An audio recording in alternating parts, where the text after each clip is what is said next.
Sorry B ए का क्या होगा, तो डॉट दिया गया तो यहाँ पास क्या होगा, गुणज हो जाएगा।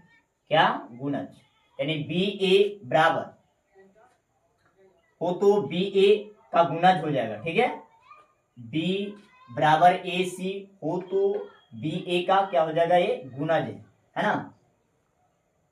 दूसरा पॉइंट में कह रहा है कि भाग एल्गोरिदम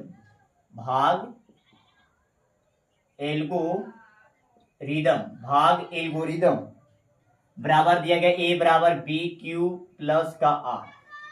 जहां बताया गया है इसमें कि दिया गया है ए बराबर 72 है ना, ए बराबर 72, बी बराबर 9, तो आर निकाले कर रहा है। क्या, आर निकालिए। तो देखिए यहां से आर निकालते हैं, कैसे निकलेगा, है ना।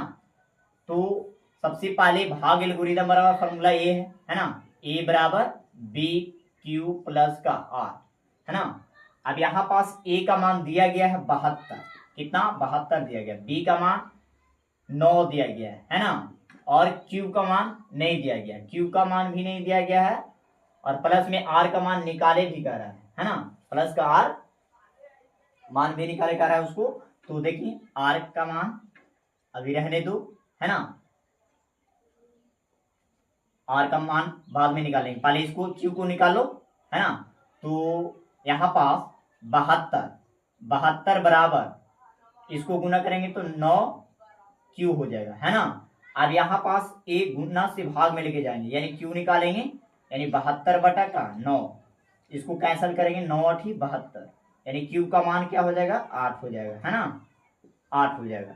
अब इसी तरह से क्या करेंगे, फिर से ए बराबर बी क्यू प्लस का आर लिखेंगे, तो ए का मान 72 बराबर बी का मान कितना हो जाएगा, बी का मान कितना है, तो 9 है, इनटू क्यू का मान कितना निकाले, तो क्यू का मान 8 निकालेंगे, है ना। तो 8 पुट कर देंगे, प्लस का आर है ना। अब यहाँ 72 बराबर इसको गुना करेंगे तो 72 आएगा, है ना, प्लस का आर।